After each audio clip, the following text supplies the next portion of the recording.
ہمارے یہاں ایک بات پھیلی ہوئی ہے، در یتیم اسے سمجھتے ہیں جس کے باپ بھی فوت ہو گئے بچپن میں اور ماں بھی فوت ہو گئے، یوں سمجھتے ہیں، لیکن یہ غلط ہے۔ الحمد للہ رب العالمین۔ عرب میں دستور تھا کہ شہر کے لوگ بچوں کو دیہات میں بھیج دیا کرتے تھے، اس لیے بھیج دیتے تھے کہ دیہات کی فضا اچھی ہوتی تھی، اسی لیے وہاں یہ دستور تھا۔ دوسرے علاقے سے، گاؤں دیہات سے عورتیں آتی تھی اور بہت ساری عورتیں ہر سال آتی تھی بچوں کو لینے کے لیے، چنانچہ اس سال بھی آئی، اور جتنی عورتیں نبی اکرم صلی اللہ علیہ وسلم کے گھر میں آئی ہیں ان عورتوں کو یہ بتایا گیا کہ آقا علیہ الصلوۃ والسلام یتیم ہیں، یتیم، تمام عورتیں چلی گئیں۔ ایک بات یاد رکھیں، ہمارے ہاں ایک بات پھیلی ہوئی ہے، در یتیم اسے سمجھتے ہیں جس کے باپ بھی فوت ہو گئے بچپن میں اور ماں بھی فوت ہو گئے، یوں سمجھتے ہیں، لیکن یہ غلط ہے۔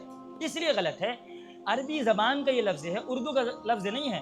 در یتیم، در کے معنی آتا ہے موتی، اور یتیم کے معنی آتا ہے یکتا، اکیلا۔ چونکہ نبی اکرم صلی اللہ علیہ وسلم یکتا اور اکیلا تھے، کوئی بھائی نہیں اپنا، کوئی بہن نہیں، باپ کا بھی انتقال ہو گیا، اور اس کے بعد ماں نے دوبارہ شادی بھی نہیں کی تھی، 6 سال کی عمر میں ماں کا بھی انتقال ہو گیا، تو کوئی ہے ہی نہیں، اسی لیے آپ علیہ السلام کو در یتیم کہا جاتا ہے، یعنی آپ یکتا ہیں۔ بہرحال آپ علیہ الصلوۃ والسلام کے یہاں جتنی عورتیں آئیں انہوں نے دیکھا، معلوم ہوا کہ ان کے ابا نہیں ہیں، تو ساری عورتیں لوٹ گئیں۔ یہاں سے کیا ملے گا؟ ظاہر سی بات ہے، غریب ہے، پیسہ نہیں ہے، تو خرچہ کے لیے پیسے چاہیے، خرچہ ہوتا ہے بچے میں، اسی لیے وہ ساری کی ساری عورت لوٹ گئی۔ حضرت حلیمہ رضی اللہ تعالی عنہا کی قسمت کا ستارہ طلوع ہو گیا تھا، چنانچہ ان کو کوئی بچہ نہیں ملا۔ جب کوئی بچہ نہیں ملا تو انہوں نے اپنے شوہر سے کہا، چلے سنا ہے کہ آمنہ کے یہاں ایک بچہ ہے، کوئی عورت اس بچے کو لے کر نہیں گئی ہے، میں یہ چاہتی ہوں کہ اس بچے کو لے کر چلی جاؤں۔ شوہر نے کہا کوئی بات نہیں، لے لیتے ہیں۔ بہت غربت کا زمانہ ان کے یہاں بھی چل رہا تھا، ایسی غربت کا زمانہ کہ ان کا جو بیٹا تھا، اپنا بیٹا، وہ بھی شیرخوار بچہ تھا حضرت حلیمہ کے پاس۔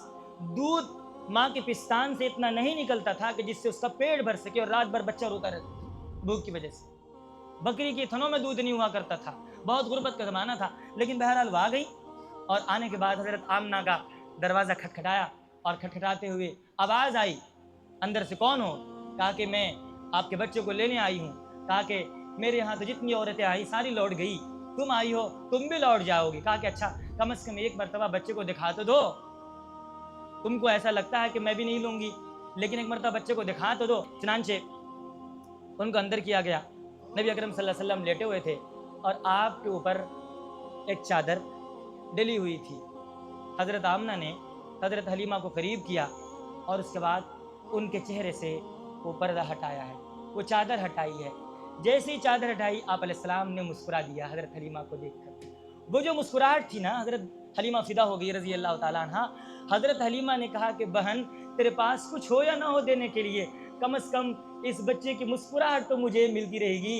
اتنی بہترین مسکراہٹ ہے کہ دل خوش ہو گیا، میں بس لینے کے لیے تیار ہوں۔ اور بچے کو گود میں اٹھایا اور لے کر چلتی رہی۔ حضرت حلیمہ یہ کہتی ہے کہ بس اس بچے کی مسکراہٹ ہی میری کافی ہے۔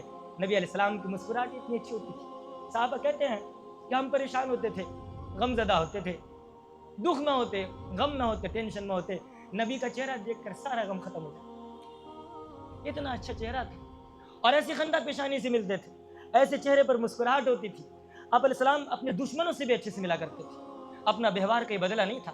اگر کوئی خراب آدمی بھی آ جاتا تھا، اپنے اخلاق نہیں بدلے، کسی کے بارے میں معلوم ہوتا یہ آدمی اچھا نہیں ہے، پھر بھی اس سے اچھے سے ملتے، اخلاق کردار سے برباد نہیں کرتے۔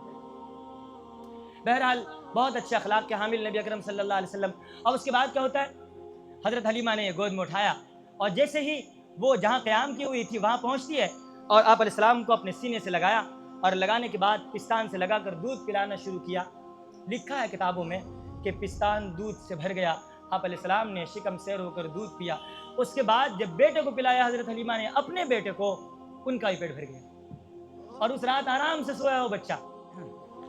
اس کے بعد حضرت حلیمہ رضی اللہ تعالیٰ عنہا لیتی ہیں، اور اس کے بعد سواری پر سوار ہوتی ہے، گدھی پر، جس گدھی پر وہ آئی تھی، آپ علیہ السلام کو لے کر بیٹھتی ہے۔